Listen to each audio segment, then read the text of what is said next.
73।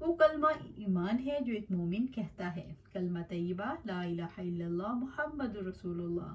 یہاں کلمہ طیبہ ستھری بات سے مراد ہے، اس امر کی گواہی کہ اللہ تعالیٰ کے سوا کوئی معبود نہیں۔ کشجرۃ طیبہ، ایک پاکیزہ درخت کی طرح، اس سے مراد کھجور کا درخت۔ آپ صلی اللہ علیہ وسلم کی خدمت میں ابن عمر حاضر ہوئے اور آپ صلی اللہ علیہ وسلم نے دریافت فرمایا، اچھا مجھے بتاؤ تو کون سا درخت ہے جو مسلمان کی مانند ہے، جس کے پتے نہیں گرتے، ہر وقت میوہ دیا جاتا ہے؟ ابن عمر رضی اللہ تعالیٰ عنہ نے کہا، میرے دل میں آیا وہ کھجور کا درخت ہے، مگر میں نے دیکھا کہ ابوبکر اور عمر بیٹھے ہوئے ہیں، انہوں نے جواب نہیں دیا، تو مجھے ان بزرگوں کے سامنے کلام کرنا اچھا معلوم نہیں ہوا۔ جب ان لوگوں نے کچھ جواب نہیں دیا تو نبی صلی اللہ علیہ وسلم نے خود فرمایا، وہ کھجور کا درخت ہے۔ جب ہم اس مجلس سے کھڑے ہوئے تو میں نے اپنے والد عمر رضی اللہ تعالیٰ سے فرمایا، ابا اللہ کی قسم میرے دل میں آیا کہ میں کہہ دوں کہ وہ کھجور کا درخت ہے۔ انہوں نے کہا، پھر تم نے کیوں نہیں کہا؟ تو میں نے کہا، آپ لوگوں نے کوئی بات نہیں کی، میں نے آگے بڑھ کر بات کرنا مناسب نہیں جانا۔ انہوں نے کہا، واہ، اگر تم اس وقت کہتے تھے تو مجھ کو اتنے لال اونٹ کا ملنے سے بھی زیادہ خوشی ہوتی۔ عبداللہ بن عمر رضی اللہ تعالیٰ عنہ سے روایت ہے کہ ہم رسول اللہ صلی اللہ علیہ وسلم کی خدمت میں حاضر تھے کہ آپ کے پاس کھجور کا ایک بھالا لایا گیا۔ اسے دیکھ کر آپ نے فرمایا، درختوں میں ایک درخت ایسا ہے، اس کی مثال مسلمان کی طرح ہے۔ ابن عمر کہتے ہیں کہ یہ سن کر میں نے ارادہ کیا کہ عرض کروں، درخت کھجور کا ہے، اور یہی اسی طرح ثابت ہوتی ہے، مگر چونکہ میں چھوٹا تھا اس لیے خاموش رہا۔ اصلھا ثابت، جس کی جڑ مضبوط ہے، دل سے تصدیق، یعنی دل کے اندر لا الہ الا اللہ محمد رسول اللہ کی حقیقت مضبوطی سے گڑی ہوئی ہے۔ لا الہ الا اللہ کی شرائط کا علم بھی ہے، لا الہ الا اللہ کی شرائط، ان پر عمل کرنے کے راستوں کا فہم دی، فرعوہا، اور اس کی شاخیں یعنی زبان سے اقرار بھی، اور دیگر تمام اعمال بھی آسمان کی بلندیوں کو پہنچے ہوئے ہیں، یعنی ان اعمال کی کوالٹی عمدہ ہے، تمام اعمال اللہ تعالیٰ کی خوشی اور محمد صلی اللہ علیہ وسلم کے طریقے کے مطابق ہیں۔ تؤتی اکلہا کل حین بإذن ربہا ویضرب اللہ الامثال للناس لعلہم یتذکرون۔ وہ ہر وقت اپنے رب کے حکم سے اپنا پھل دیتا ہے، اور اللہ تعالیٰ لوگوں کے لیے مثالیں بیان کرتا ہے تاکہ وہ نصیحت حاصل کریں۔ سورۃ ابراہیم آیا 25۔ تؤتی اکلہا، وہ اپنا پھل دیتا ہے، یعنی ہر وقت خشک اور تر پھل صبح و شام دیتا ہے۔ کل حین بإذن ربہا، ہر وقت اپنے رب کے حکم سے، یعنی یہی حال شجر ایمان کا ہے۔ اس کی جڑیں علم و اعتقاد کے اعتبار سے بندہ مومن کے قلب کی گہرائیوں میں نہایت مضبوطی سے جمی ہوئی ہیں۔ ان کی شاخیں یعنی کلمات طیبات، عمل صالح، اخلاق جمیلہ، آداب حسنہ ہمیشہ آسمان کی طرف بلند رہتے ہیں۔ بندہ مومن کی طرف سے ایسے اعمال و اقوال بلند ہوتے ہیں جو شجر ایمان سے نکلتے ہیں، جن سے بندہ مومن اور دیگر لوگ فائدہ اٹھاتے ہیں۔ وَيَضْرِبُ اللَّهُ الْأَمْثَالَ لِلنَّاسِ، اور اللہ تعالیٰ لوگوں کے لیے مثالیں بیان کرتا ہے، جیسے اللہ تعالیٰ نے یہاں مومن اور کافر کی مثال دی جو سب انسانوں کے لیے ہے، لعلہم یتذکرون، تاکہ وہ نصیحت حاصل کریں، ان سے جن کا اللہ تعالیٰ نے ان کو حکم دیا ہے اور ان سے جن سے اللہ نے ان کو روکا ہے۔ کیونکہ ضرب الامثال میں معنی امثال ساری کچھ شامل ہو جاتا ہے، اس جو ہم مثال دیتے ہیں اس سے سمجھنا آسان ہو جاتا ہے، اللہ تعالیٰ کے معنی مراد اور اس سے اس کی وضاحت بھی ہو جاتی ہے، اور اللہ تعالیٰ کی رحمت اور اس کا حسن تعلیم ہے۔ اللہ تعالیٰ ہی کے لیے پوری کامل اور بے پایہ حمد و ثنا ہے۔ بس یہ بندہ مومن کے قلب میں کلمہ توحید کا وصف اور اس کے ثبات کا بیان ہے۔ اللہ سبحانہ تعالیٰ ہمیں بھی ان مومنین میں شامل کرے جو جنت میں داخل ہوں گے، اور ان کا ہمیشہ ہمیشہ وہاں گھر ہوگا، جنہیں فرشتے اور اللہ سبحانہ تعالیٰ خود سلام کریں گے، اور خود بھی آپس میں سلام کریں گے اور اچھی بات کریں گے۔ اللہ سبحانہ تعالیٰ ہمیں ان میں شامل کرے، اور اس کے لیے ضروری ہے کہ ہم قرآن و سنت کے مطابق زندگی گزاریں۔ اللہ سبحانہ تعالیٰ ہمیں قرآن و سنت پر عمل کرنے کی توفیق عطا فرمائے اور اس پر جمع دے۔ آمین یا رب العالمین۔